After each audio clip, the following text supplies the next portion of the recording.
Oh, hey! Oh, you frightened me. How's it going, everybody? Welcome to Shawn Camp week here on the Boston Chris podcast.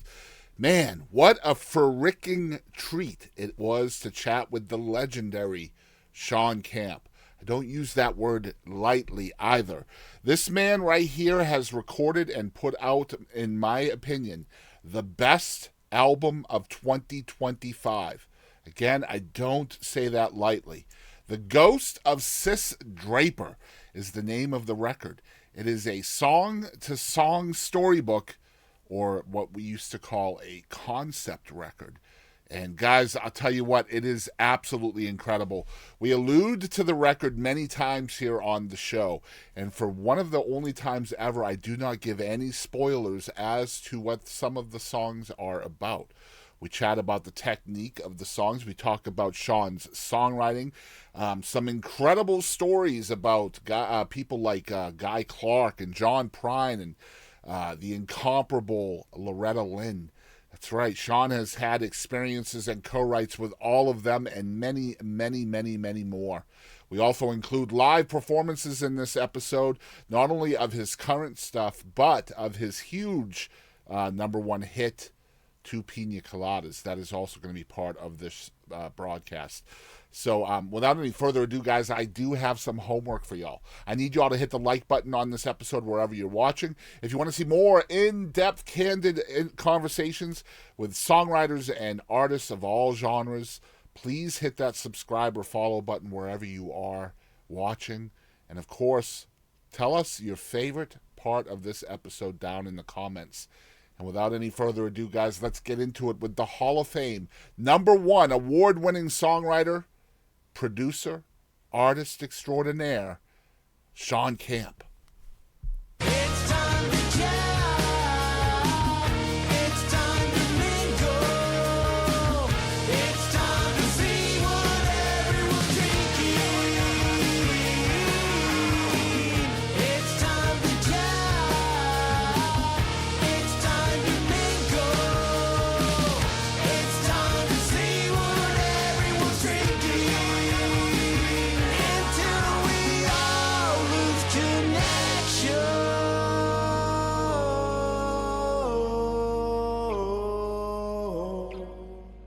Hey y'all, this is Chris Edwards. Thanks for tuning in to the Boston Chris podcast. Guys, it is Shawn Camp week here on the Boston Chris podcast, and so the first song I wanted to chat with you about is a live version of Sis Draper, which we're going to be a great part of this episode is going to be talking about that record, which is just phenomenal. But tell us about the actual Thank you. song and how it came to be. The actual song. Well, I was sitting around with my buddy Guy Clark, who was, a hero of mine and a mentor, and we were supposed to be writing songs and couldn't come up with anything. And I started talking to him about this lady I knew back home when I was a little boy in Arkansas, and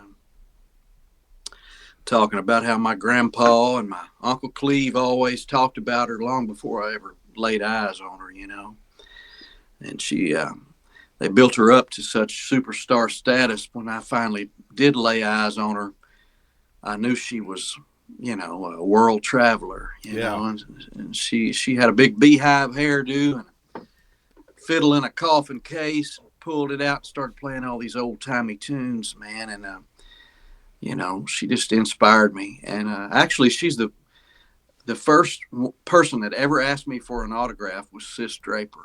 When you were a kid, right? Yeah. I was about 7, I didn't even know I had an autograph. Yeah, she knew then. She knew.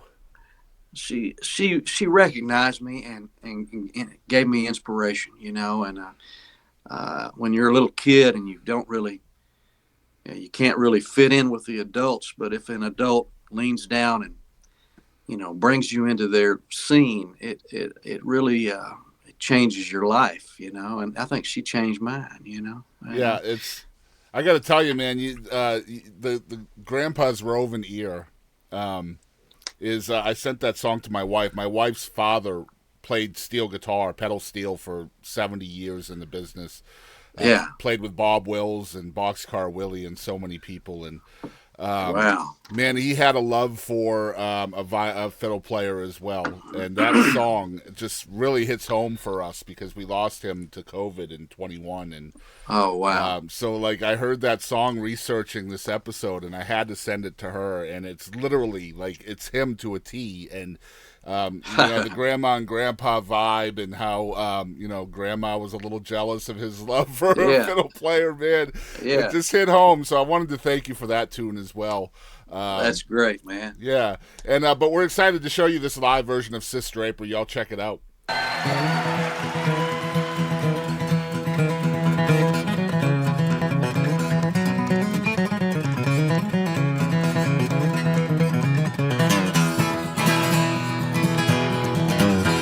Kick your shoes off in the corner, mama, tuck them babies all up snug. Sis Draper's coming over and we all gonna cut a rug. When you see that lantern swinging yonder coming up the holler road, them dogs will get to barking, ought to tie 'em all up with a rope.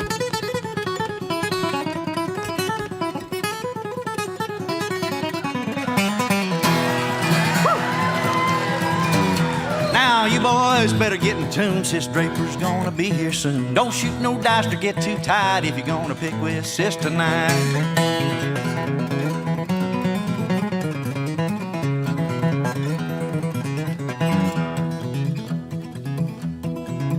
Well, she came down from the Boston mountains, there was lightning in the air, honey on them fiddle strings, a magnolia in her hair. Now she's a diamond in the rough. If you can't see the shine, that's tough. She'll play all night for the likes of us. Sis, got a heck of a touch.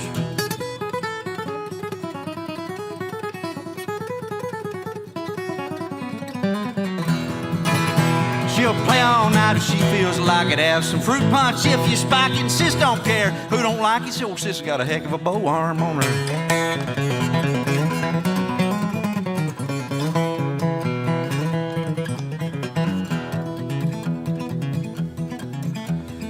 Put her fiddle in a box and said it's getting awful late. She is on her way to Little Rock, and Little Rock can't wait. So we all stood out in the yard, hands all full of watermelon, watched her leave and watched her go, wishing we was in that wagon. Sis Draper is the devil's daughter, plays a fiddle daddy bought her, plays it like her mammy taught her. She's a traveling Arkansas.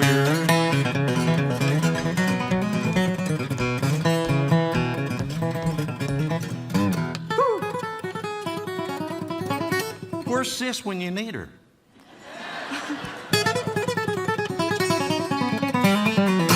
All right, so we're back with Shawn, and Shawn mentioned that he grew up in Arkansas. It was Perryville that you grew up in, right?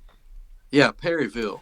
So what's it like growing up for you in that part of the world? I graduated from Bryant, Arkansas, which was about 25 or 30 miles southwest of Little Rock. Okay. And that's where I lived until I moved to Nashville. When I was 20 years old, I moved over here and started playing fiddle for the Osborne Brothers on the Grand Ole Opry. And you started playing really young, right? Well, I started playing guitar when I was 5. Wow. And mandolin at 7. And when I was 12 years old, we had a little picking party at the house. And this old fella by the name of Lige McDonald, he was a local harmonica player. He came to the house and he brought his wife's old fiddle and left it on the couch and said, learn to play that thing. And he left it there a couple of days. And I drove my mama crazy. She made me go take that fiddle back to him. So she drove me up to the door, and I had to go up there and knock on the door and hand him his fiddle back. And I didn't see another fiddle until I was 15. And my dad bought me one. They bought me one for Christmas. And within just a few months, I was playing little local dances as a fiddler. Even though I wasn't a great fiddler, fiddlers are hard to find. So I got to work pretty quick at 15. And, joined a band at 16 and as a fiddler. And that kind of became my ticket to Nashville, you know, and I moved over here in January of 1987, and like I say, went to work with the Osborne brothers on the Grand Ole Opry within about a month of being here. Wow. And so I went through a lot of different sideman gigs, you know, worked with Jerry Reed and Alan Jackson, and Susie Boggess, and Shelby Lynn, and Trisha Yearwood, and just couldn't keep a job, you know. But what do you think you owe, like looking back at those times and those opportunities, what do you think that you owe those opportunities to? Well, persistence, really. Just, you know, I always try to keep a lot of irons in the fire, and just, you know, just wouldn't leave, you know. That's really the key to it all, I think. Just keep hammering on it, you know. Keep asking, keep being in the picture, right? Yeah. Just showing up, you know. You can't do it if you ain't showing up for it. Yeah. So. And prior to moving to Nashville, like kind of making that choice to go to Nashville, what was the goal? Was it to be an artist or a musician, a songwriter? Like what is the motivation for it? I don't know. I just knew that I had to be involved in music, and it felt like magic to me, you know. And so I just had to get in the middle of it any way I could. And so, you know, I would write songs or try to sing. And I really wasn't a singer, and I'm not necessarily a singer now. But it's just that you got to sing them if you know if they're your songs sometimes. So. I get a lot out of it, though. I get as much out of performing the songs as I do writing them, you know. But it's a real energy boost to, you know, to come up with a song that nobody's heard, and you know, just end up having a new song that day. Nothing can bring you down, you know. So that's always. I love that more than anything, I think, just making up songs. And you're playing all of these what you call side gigs with some very prominent names that you just mentioned. During this period of your life, is that kind of when the inspiration to write kind of hits you? Pretty much. I was just making up a few things, and I trying to write songs. And when I first got to town, about a year into it, I guess, and I met this guy named Dennis Adkins from Kentucky, who was writing songs for Mel Tillis. And I had this little song almost finished, and I went over there and we co-wrote it. That was the first time I co-wrote a song. And I had 3 or 4 little co-writes like that. And I was hanging out at the Bluebird Cafe at the bar and talking to this guy next to me about my age. And we struck up a conversation, and he said, what do you do? And I don't know why I said, well, I guess I'm a songwriter, you know. And he said, I think I am too. And so he said, that's my daddy up there on the wall. He had a picture on the wall of Roger Miller. It was Roger Miller's boy, Dean Miller. Yeah, Dean. Yeah. And so that night, me and Dean, we went out and sat on the tailgate of my truck in front of Belmont College on 16th Avenue about 2 a.m. and co-wrote our first song together. And from then on, for about a year or two, we wrote every day, just about. We wrote 30 or 40 songs, you know, and always working on them, and learned kind of how to co-write with each other, I think, you know. And gradually we drifted away from each other, you know. I mean, people go through cycles of co-writing with people, you know, and I don't know. Sometimes you just work your way out of doing that with a particular person, but Dean's good. I like old Dean. What do you think's the biggest thing you learned going from that, like going from a solo writer to a co-writer? Because, I mean, it's a massively different environment, right?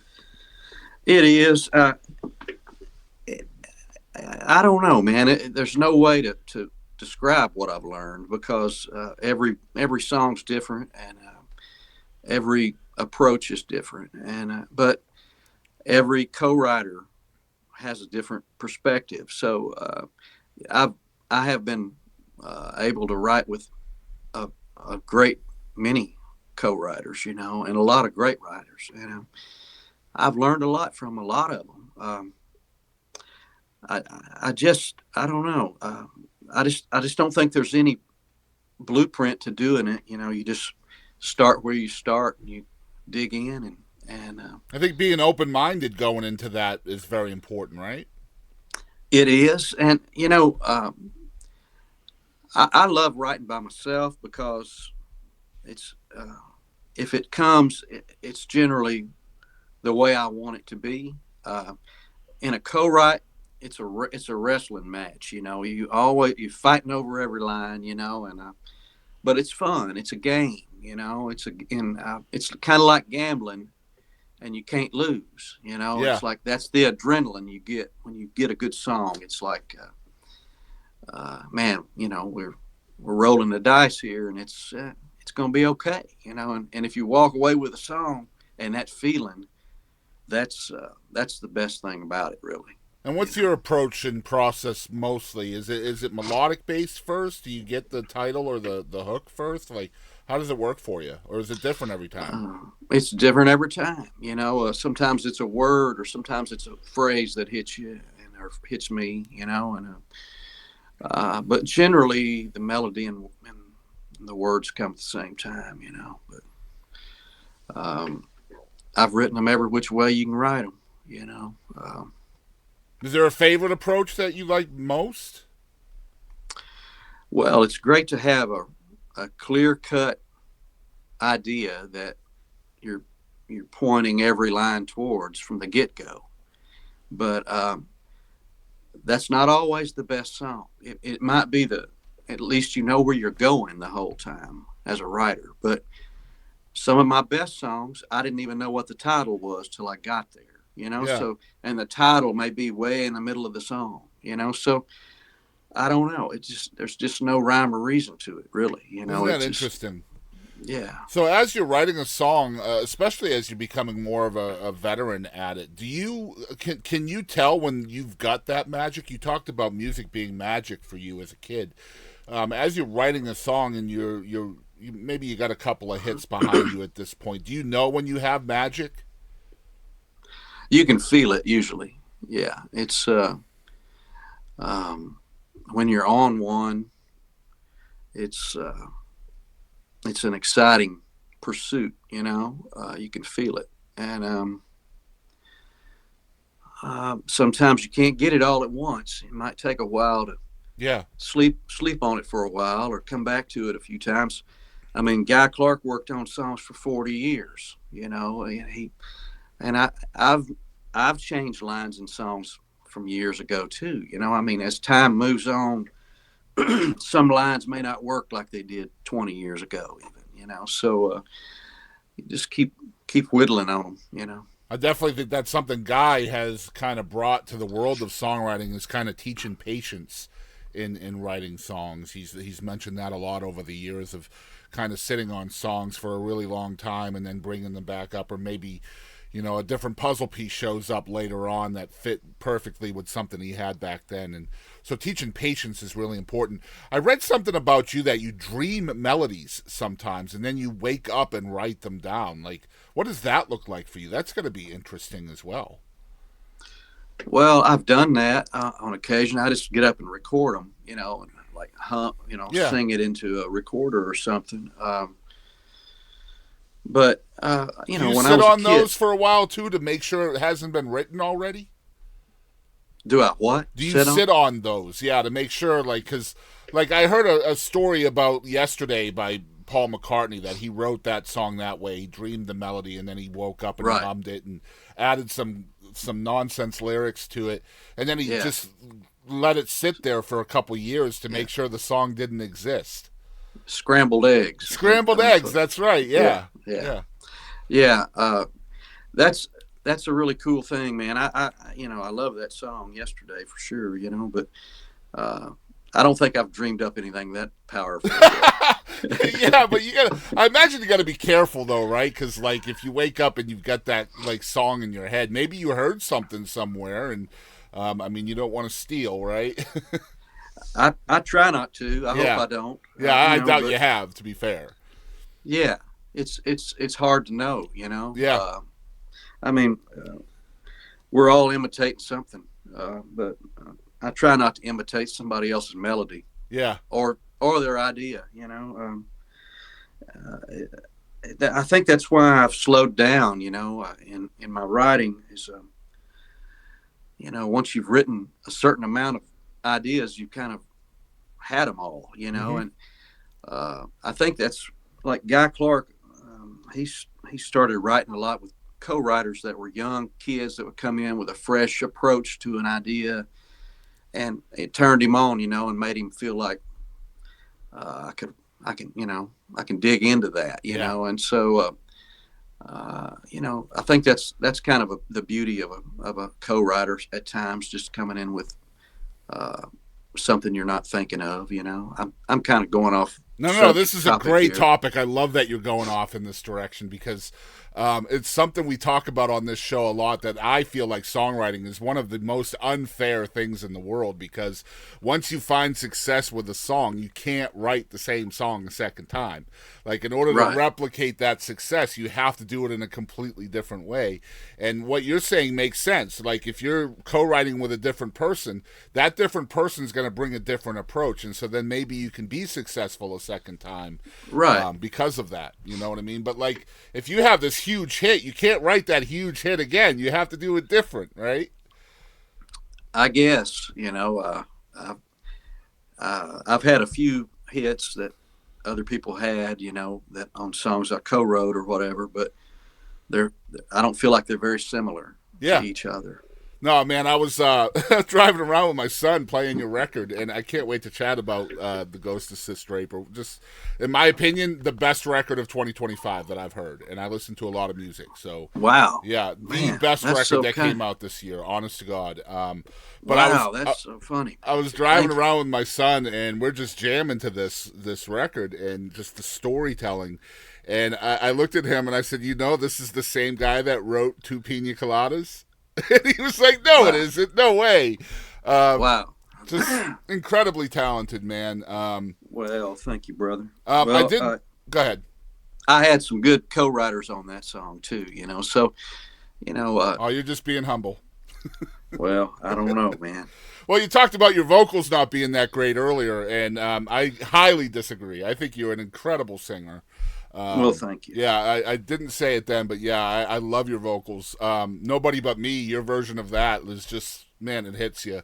I love hearing songs from the original writer. It just it hits different for me. But I do too. yeah, That's always my favorite, you know, whether it be Dallas Frazier or Tom T. Hall or, yeah, I mean, with the exception of Jeannie C. Riley doing Harper Valley PTA, she knocked it out yeah, of the park absolutely. for sure. Jeannie's a great person too, man. Just I love her. just She's very such a sweet person. woman. Yeah, I love Yeah. her so much.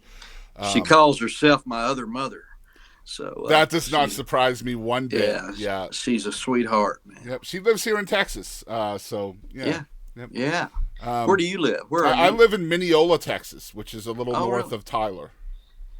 I thought you were in Boston or something. That's what everybody thinks, but no, not at all.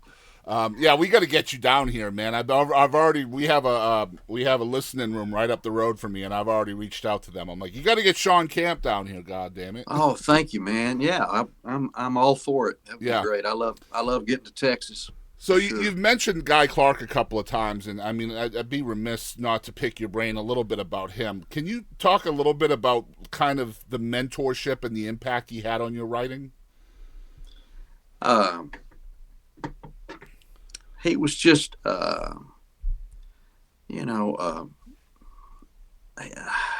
man, he could just boil it down to the most simplistic word, you know, or line, and it sounded like the truth when it came from him, you know, and I think that he didn't put a lot of flash on the lines. He didn't put a lot of poetry in there, you know. It was like it was solid, you know, um, I don't know. I just, it just, it was a beautiful thing to watch. It was a beautiful thing to watch him and be there, you know, when you come up to a line and you go, is that it? Well, that's it. You know, it's like, man, yeah, there you go. You know, it's like, and he would write it so intentionally, you know, every letter on a Very deliberate. Yeah. On a, he wrote on graph paper, you know, with little squares, and every square had a letter when he would write, you know, and just really clean, beautiful style of handwriting he had. And I don't know, man, he was just, I always say he was like a cross between like the John Wayne and Jack Kerouac, the Marlboro Man, all rolled into one, you know. So Well, one thing I see a lot in you as an artist that I see in Guy as well is kind of the delivery of a lyric too. Did he teach you a lot about kind of the vocal ability to deliver a lyric? I don't know if he did or I don't know. I've soaked it up a lot from Merle Haggard, you know. Not that I can sing as good as Merle Haggard ever was at all, but I loved his records and the way he phrased stuff. And I'm Hank Williams and Jimmy Rogers, Bill Monroe, and you know, there's a lot of people. Elvis, you know, who knows, man? You know, I mean, it's all in us, and we've heard it all. I think this record in particular, there are a lot of phrases like Guy, because we co-wrote every word of this record except for New Cut Road together. Yeah, right. And it's just, you know, it's as much Guy Clark's album as it is mine. So if there are phrases that feel like Guy, I'm really glad that that's the way it is. Absolutely, yeah. And that's what I'm talking about, like the delivery of some of those stories in that record, for sure. You had a period of your life where you you got to collaborate with Loretta Lynn. Yeah. And I wanted to chat a little bit about that as well. You've done so much in your life, and it's so difficult as an interviewer to try to fit it into an hour. But, man, I appreciate you being here, man. So my pleasure. Yeah, I feel like as a fan, as a consumer of music, I think Loretta Lynn doesn't get enough flowers as a songwriter. I agree. Yeah, man. It was like sitting across the table from her was like being in the presence of a female Hank Williams. Yeah, I can imagine.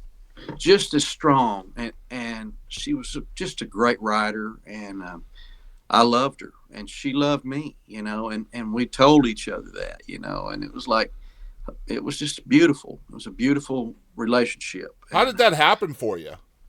Well, her daughter, one of her twins, Patsy, she was at Sony Tree Publishing and talking to a mutual friend of ours named Dale Dotson, who's a legendary country type song plugger for the publishing company and writer. She said, well, I'm looking for somebody to do some co-writing with my mom. Who would you think would be good? And he said, Shawn Camp.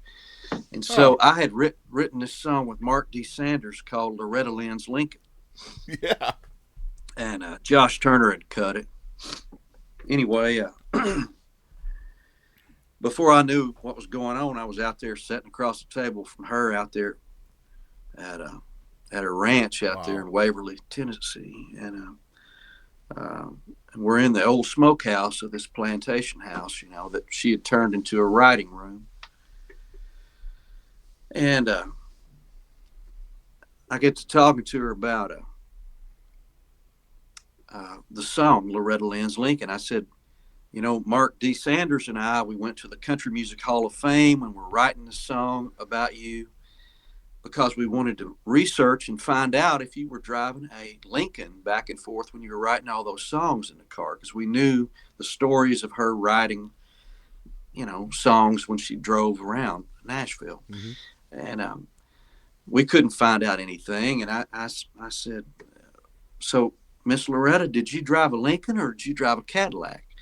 She said, oh, honey, I drove a Lincoln. And Patsy's standing right there beside her. She said, oh, Mommy, you did not. You drove a Cadillac. No, I didn't. I drove a Lincoln. They got in a little argument. And she said, it's right out there in my museum. And she said, she picked up the phone. She said, Tim, she called her assistant, Tim, it's the winter time. She said, Tim, go out there to the museum, turn on all those lights and turn the heat on. I'm going to take Shawn over there, show him my Lincoln. And so we go over to the museum and we're walking through and I'm holding her hand. She said, oh, that's Dude's old log truck there. It's an old Mack red log truck sitting there from the 50s, He loved that old log truck. He drove it everywhere we went. We walk on. She goes, that's Hank Williams' bedroom suit right there. Dude bought that off of Audrey, and we slept on that bed right there for 20 years. Wow. And I'm going, wow. And she goes, and honey, this is my Lincoln. And it was an early 70s Mercedes sedan. And I said, well, that's a dandy, Miss Loretta. That's a pretty car. And so that was our first day of writing. Wow. And I ended up writing 6 or 8 songs with her. And the last 10 years of her life, she recorded about 100 songs. And I played on 78 of those with her in the studio. So, just all these opportunities. Looking back, like when you first got to Nashville, you had all those side gigs. Was it always persistence, you feel, that got you into these rooms? Well, it was just, I had to be persistent or I was going to starve to death. Yeah. And so, I was down to $20 a couple of times over here when I first got to Nashville, so it was not all, a bed of roses, you know, so just always working and always trying to play the best I could and play with as much heart as I could put into it, that's all. Just one last kind of compare. I wanted to do a compare and contrast from your perspective, because you are one of the few folks that I could find that has written with both John Prine and Guy Clark. Can you kind of compare and contrast those two writers? Well, I didn't do a lot of co-writing with John. I only co-wrote with him one day. And we tried one day years ago and didn't come up with anything. And then I got back with him the December the 30th, just a few months before he died. And he had a couple of projects going, and I had 3 songs started. And we wrote one called The Last Love Song for Fiona, which was, I had a couple of verses on, and it was about, she was a lot younger than John, and at the time I had a girlfriend that was a lot younger than me, and it was just like it was a really beautiful song. We ended up, he wrote a couple of verses right in front of me, and it was like, yeah, those are cool. We put them together, you know what I mean? And we wrestled over a couple of lines, but it wasn't no big wrestling match with John. He was just great, and he had another project he was about to do with his brothers, and I had a song started for that and another little piece of a song, and we whittled on all 3 of those that day. And then the next day he did a New Year's Eve show at the Opry House, the Grand Ole Opry House in Nashville, and he had invited me to come see that. So I was there, and then the first of the year he was going to Europe, and that's when COVID hit, and he caught that, and I never talked to him again. But I used to hang out with John. I met John early on, before I met Guy. I used to be in we did this thing called the Holdam Family Christmas Show, and I was little Shawnee Holdam, and he was little Johnny Holdam, and there were about 14 of us, and it was Mike Henderson and Roy Husky Jr. and Jamie Hartford. Man, I don't even know who all. It was a big gang, band, and the third Saturday of December we would get together and play Christmas songs once a year. No rehearsal. Sometimes we would have a rehearsal on Thanksgiving. So I started doing that in like '89, probably with him. 1989, and at one point I released a record called Live at the Station Inn, and I leased it to Oh Boy Records, which was his label, and went out and opened a few shows for John then, but we just never got around to writing until right there at the end of his life. But we were good friends, and for years I wouldn't listen to his music because I knew him before I knew his songs, really. Yeah. And I didn't want to be, like starstruck around him because I really liked him, and we were pals. And so I don't know. He invited me several times to come over to Arkansas, to Mountain View, to stay at Jack's fish camp over there. It's a motel right on the banks of the White River, and it's the first place that John Prine ever played publicly. When he was 14 years old, his family took a vacation from Chicago down to Mountain View, Arkansas, and he played in the parking lot to some people out there, and that was the first time he ever played in front of anybody. So he kept going back there every year, 2 or 3 times a year. He would go fish on the river and stay in that old motel, and he would invite his friends to come, and there were about 8 or 9, 10 of us that would go over there. Every time he would invite me, something would happen to John and he wouldn't show. So I was hanging out with all of his friends over there, and then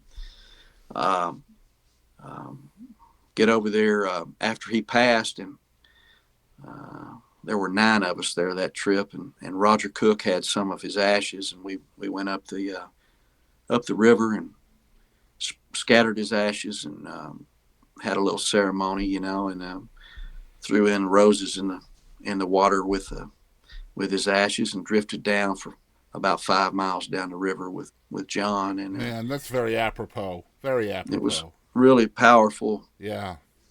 Point in life right there, Good stuff, man. I got one last question on songwriting before we get into the record. We talked a little bit about this when I was telling you about my son and I listening to the record. One thing I really want to pick your brain on is what I call commercial versus creative. And I feel like you probably have a really cool perspective on this as a professional songwriter in Nashville, and having all the co-writes, all the big hits and things, and writing for commercial success. But at the same time, you have this incredible concept record, which is obviously the creative side of Shawn Camp. It's writing for stories and song-to-song stories and stuff. Can you tell us kind of your different approaches in writing to be commercial versus writing just to tell a story? Well, I don't know. I don't even really know when the trip gets, or the switch gets tripped. You know what I mean? It's like the moment determines what is written. So sometimes you're in the middle of something and it's not a commercial song, but you got to see it through. It's an exercise, and I don't know. I wish that I could write more commercial songs. I mean, there's a guy in town that's had like 87 #1 songs, and I don't know a one of them, but he's richer than anybody in this town that writes songs. I think I know exactly who you're talking about. Well, I mean, I don't know him, and I wish I knew what the trick was. I think I'd throw all this artistic crap away. Yeah. If I could do it, it's like, man, why not be a billionaire, But I I don't know how to do it. If I knew how to do it, I'd be doing it right now instead of talking to you. Right. And I don't mean that disrespectful. No, I understand. No, I get it. Yeah, completely You understand. know, it's like, man, I don't have the answers. I wish I did. Cause, So you talked earlier about when we were talking about Sis Draper, how you guys kind of had a block. You came in, you were trying to write, couldn't come up with anything, and kind of Right. fell into the Sis Draper thing. And that was kind of repetitive over the years. Anytime you would come up with a block or couldn't write Right. something, you'd fall into that project. Is that kind of Yeah. what we're talking about here? Like whenever the song wasn't going to a commercial place, you would just fall into the artistic side of things? well, I never really thought about being commercial when I wrote with Guy Clark. Right. I just we wrote for the song, you know, and that's all there is, you know. But when I wrote Two Pina Coladas with Sandy Mason and Bonita Hill, that was just an accident that it was commercial. It was just like we had no idea. I mean, at that time, no one in Nashville was cutting anything similar to a beach song and having hits. That was the first. I mean, Margaritaville Yeah. had crossed over probably into country. I don't even know if it was only pop. I don't know, but our best hope would have been to get it to Jimmy Buffett, and he was looking for songs that week.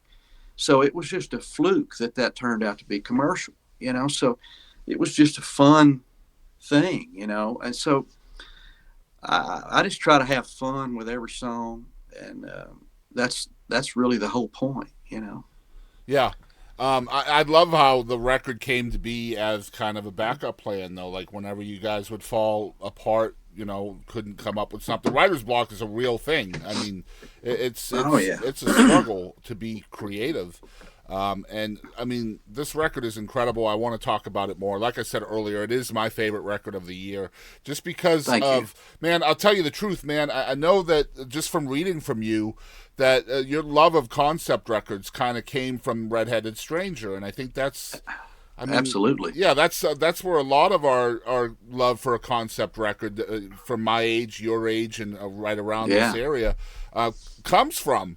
So talk about the idea of just creating a song-to-song storybook, really, which is what this record is. Well, it's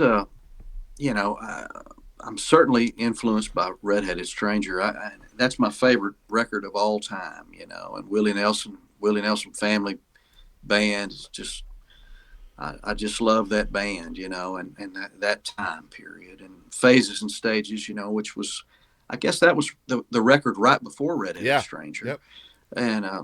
And Willie was really on to something there. I love that, and I know that we're missing that in these modern times. Big As time. far as attention spans are only just seconds, you know. So to think that someone would listen to a whole album is really completely not very logical to think they would. But to me, that's the whole thing, is the dynamics of a record. You know, you got to have moments, and I love that. That's what I love. So When you listen to music, right, like your mindset is typically not wondering what happens next, right? Because the song is so quick.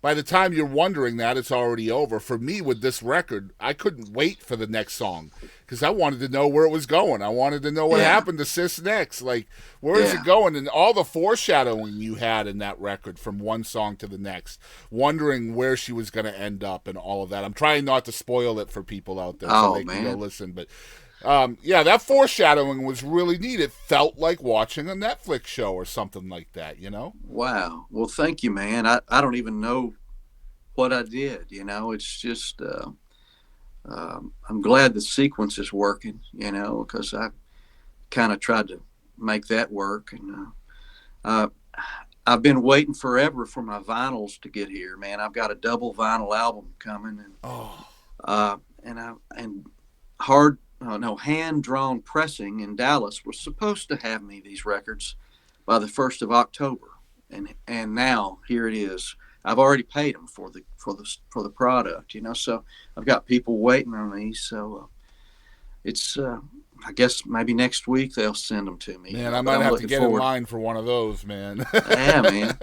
So the first 100 I'm selling autographed, for $40. So it's it's a little more, but I couldn't. I had too much music to put on one disc, and Yeah. so I had to cross the threshold and go ahead and spring for No, two I think vinyls. it's a great idea. I think it's a great idea. One thing I read about you on your bio, and I'm real interested in this as a layman. I'm not a musician, so I just want to explain that right away. So I kind of want to help people out there understand where you're coming from with this. I'd like for you to explain the art of kind of changing the patterns of melodies from old songs, and altering them into a brand new song, like kind of how you did on this record. Well, we kind of, being an old fiddler or whatever, I kind of knew some of these old tunes, and some of these tunes Sis used to play, Sis Draper. So I dissected them, in segments. Generally, a fiddle tune will have like an A section that repeats, and then there'll be a B section that repeats or something. And sometimes we would take, like on the Sis Draper, the first song, that's around the old Arkansas Traveler song, which is a couple of 100 years old. Right. So I took like the front portion of the A part and like the back portion of the B part and stuck them together and made the verses around that stuff, So, and I don't know, I don't recommend doing it because eventually it's not making up our own melodies, and I like doing that. But for this project, it felt necessary. Is it because of the character of Sis Draper that it made sense? Yeah. I mean, and all of those songs are not directly pulled from old tunes. Some Right. of them are Sure. new tunes, but it just lent itself to Authenticity, I feel, right? Like Yeah. putting the listener in the room with her, so to speak. Right. It's it's like a hoedown at the house or something. Yeah. As far as now on a Cornmeal Waltz, when I walked in there, I walked down the staircase into his workshop and I could hear his guitar. He was in there playing that melody, and that was the only time I ever wrote a song with him that he started out with this melody he had that morning, and I was like, where did that come from? He said, I don't know. I was just playing it. I said, well, teach it to me. And he showed it to me. And then I started telling him about this little cowboy dancer I used to see. He was an old man. He'd come in about 5 foot tall, and he had a little flat crown cowboy hat. And he had a big brass belt buckle that said Jack on it. And he'd get there before any of the old women got there. He had a little 2.5 pound sack of cornmeal, and he'd go around and shake it all over the dance floor. And then when we started playing, I was like 15, he'd come out there dancing, and he'd hold him out to the side and kind of trot around him to the side, and he had his own unique way of dancing, man. He stood out in the crowd, But I'd go out there and dance with those old women too, and I still remember how that cornmeal used to feel under my old leather sole cowboy boots, and Yeah. man, it just felt like you could glide, and so that's where the idea for Cornmeal Waltz came. Yeah, it's putting you in the room. Soldier's Joy is another one. Like, man, it's such a haunting song, and like it puts you on that battlefield. It puts you into that field medic hospital.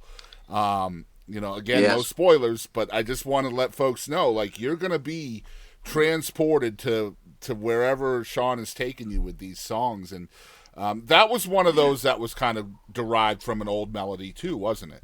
Yeah, well, Soldier's Joy Yeah. is an old fiddle tune, but we flattened the third and in the melody of it, and turned it into a minor key. And so I've never heard anybody play it that way, and so that brought a darkness to the tune, Big time. And Guy has a darkness about him, and we went all the way with it and got gruesome. Yeah. So it's called, when Guy recorded the song, he titled it Soldier's Joy 1864, and in parentheses under it, or how I became a fiddle player. So can't dance no more after that one. You know? Yep, So. yep. Good stuff. And I mean, this record is essentially, in a way, a tribute to Guy. I think 6 of the songs were recorded by Guy in his career on different projects and stuff, but a lot of the record was not recorded by Guy as well. Was that part of the motivation to release this record? Is kind of a way to keep Guy with us? Absolutely, in a way. Absolutely.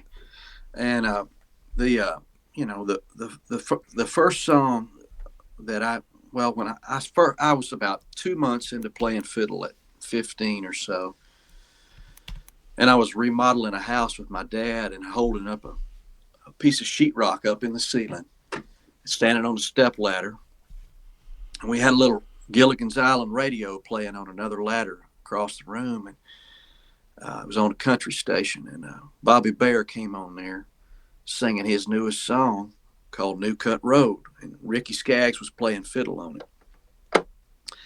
Man, it inspired me to be a fiddler. You know, I really wanted to play that tune. It was just the greatest. And I didn't know Guy Clark wrote that song for a little while, you know, and after moving down here and getting acquainted with him, and when we started into this Sis stuff, we were 2 or 3 songs into it, and I just told Guy, I said, man, I think New Cut Road belongs in this pile of songs.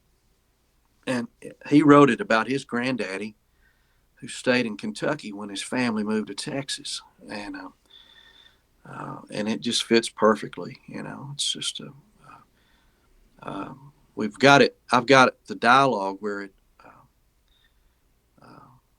all fits into a musical play, you know. So it's brilliant, man. Honestly, it's just brilliant. It's good stuff. Well, thank you, man. And guys, if you're out there and you haven't heard this record yet, I am not one to not spoil a record. Normally, I like to really talk about the songs, and I'll give away the songs. I'm not doing that this time, and there's a reason for that. Y'all need to experience this yourself.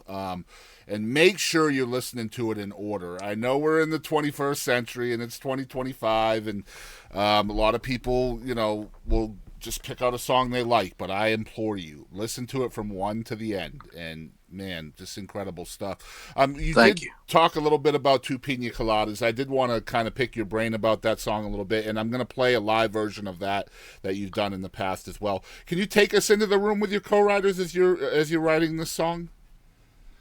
Well, we left the room. We gave up on writing, and we walked out on the deck, and I said, "Girls, we're not doing any good with this songwriting. We ought to just forget it and go to Florida." And Sandy Mason said, "Well, if I go to Florida, I want a pina colada."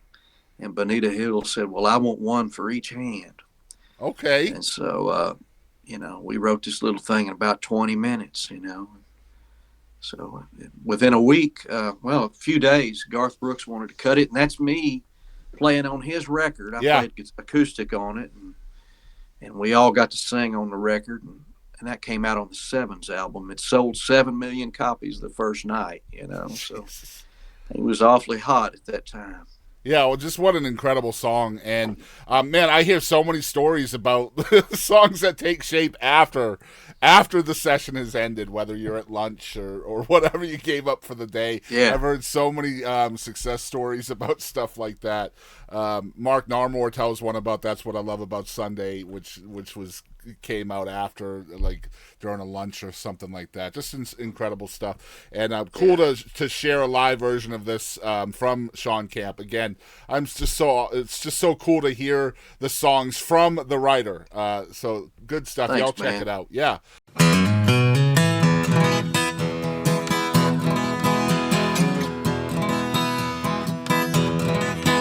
I was feeling the blues, I was watching the news when this fella came on the TV.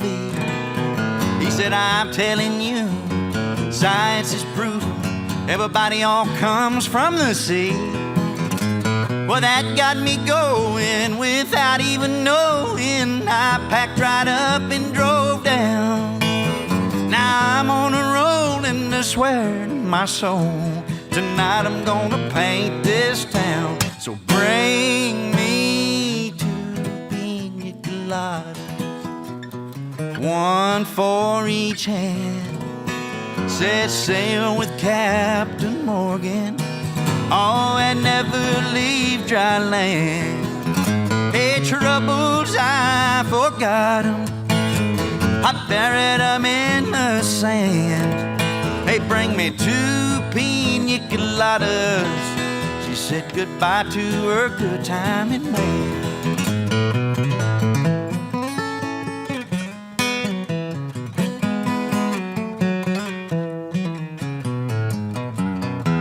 Now I gotta say that the wind and the waves and the moon are winking down at me eases my mind by leaving behind the worries of a working routine. I got a smile that goes on for miles with no inclination to roam.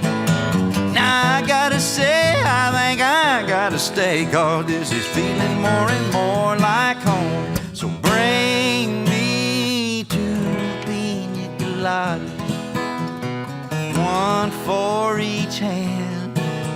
Set sail with Captain Morgan. Oh, and never leave dry land. Hey, troubles, I forgot 'em. I buried 'em in the sand. Hey, bring me two pina coladas. She said goodbye to her good time, man. Okay, y'all can sing one now, can't you? Come on now. Here we go. Bring me two pina coladas. Yeah. One for each hand. Yeah. Set sail with Captain Morgan. Oh, and never leave dry land. Troubles, I forgot 'em. Hey, troubles, I forgot 'em. Buried 'em in the sand. I buried 'em in the sand. Hey, bring me two pina coladas. She said goodbye to her good time. Good job. Bring me two more pina coladas, 'cause I'm a pineapple coconut man.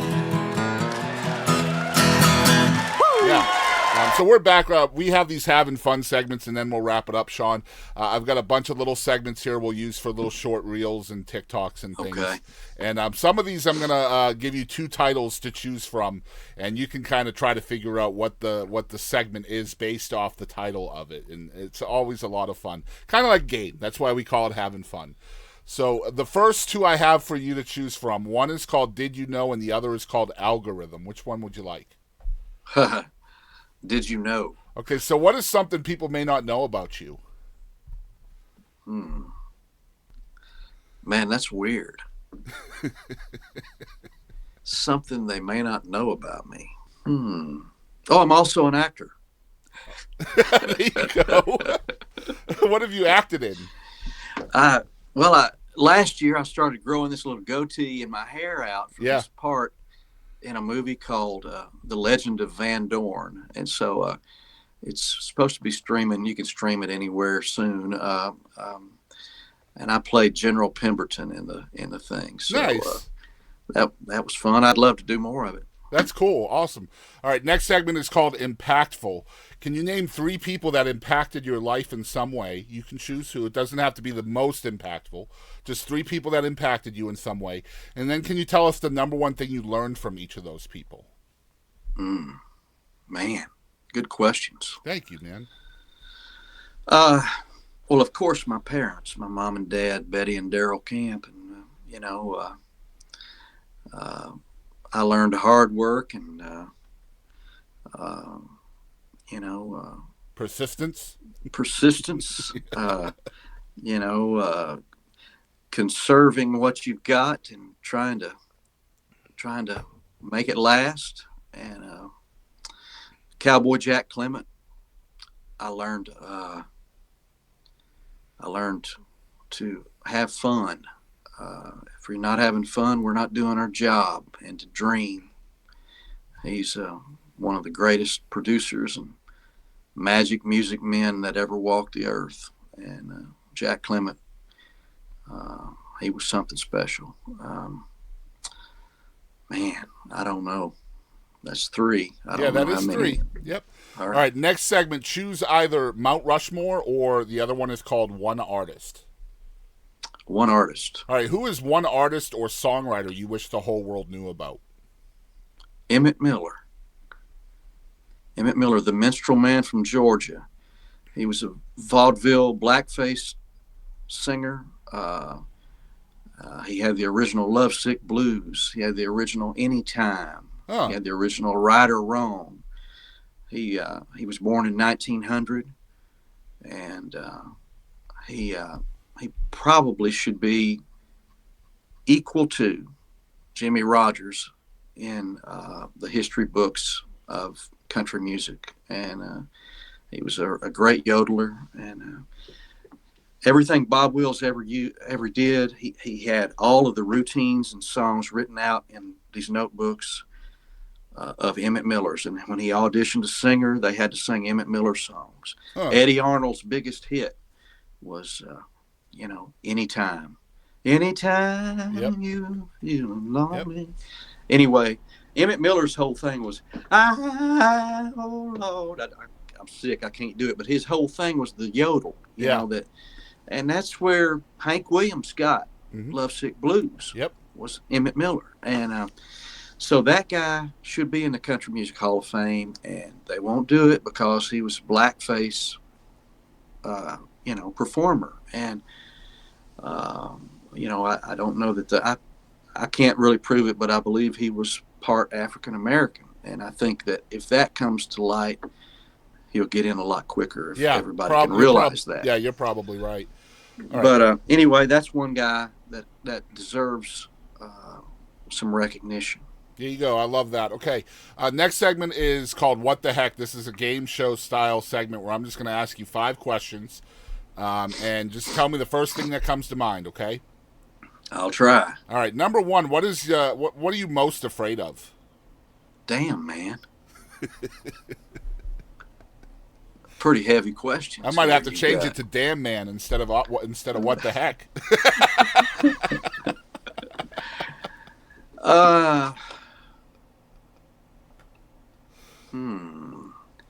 What am I most afraid of?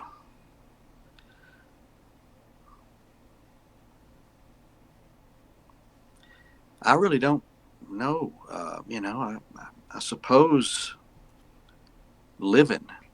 Wow, what a great answer. Shit, man. That's great.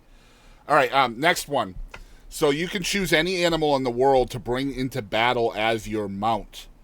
Okay, now the thing is, though, there's a condition to this. Whatever animal you choose will either be shrunk down or beefed up to the size of a horse. So which animal would you choose? How about a horse? You would take a horse into battle. Well, if it's going to be the size of a horse, I think that's probably the thing to do.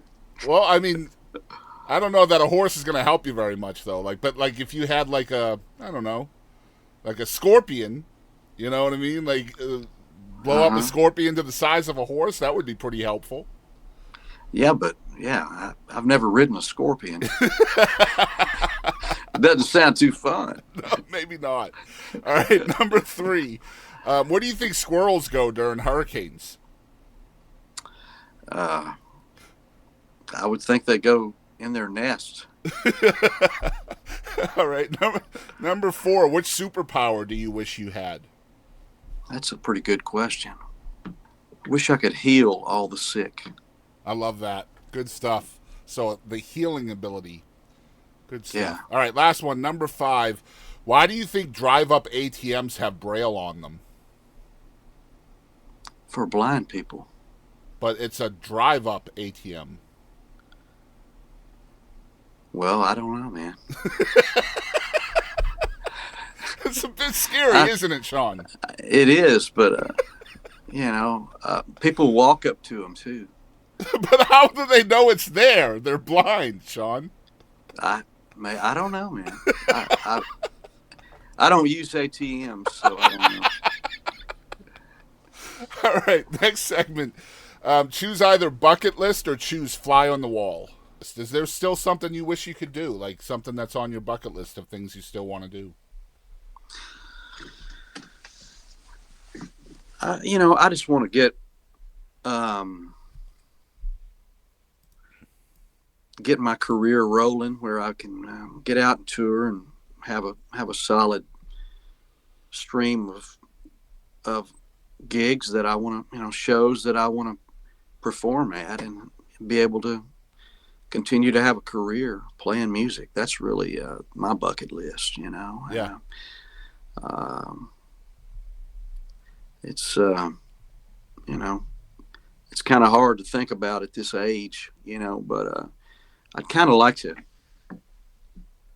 have a steady kind of show of my own where I could stay at home and have a theater kind of situation. That'd too, be dope. Yeah, that'd be really cool.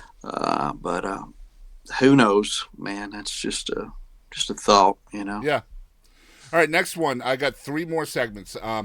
Choose either biggest lesson, or the other one's called Moment of Gravity. Huh.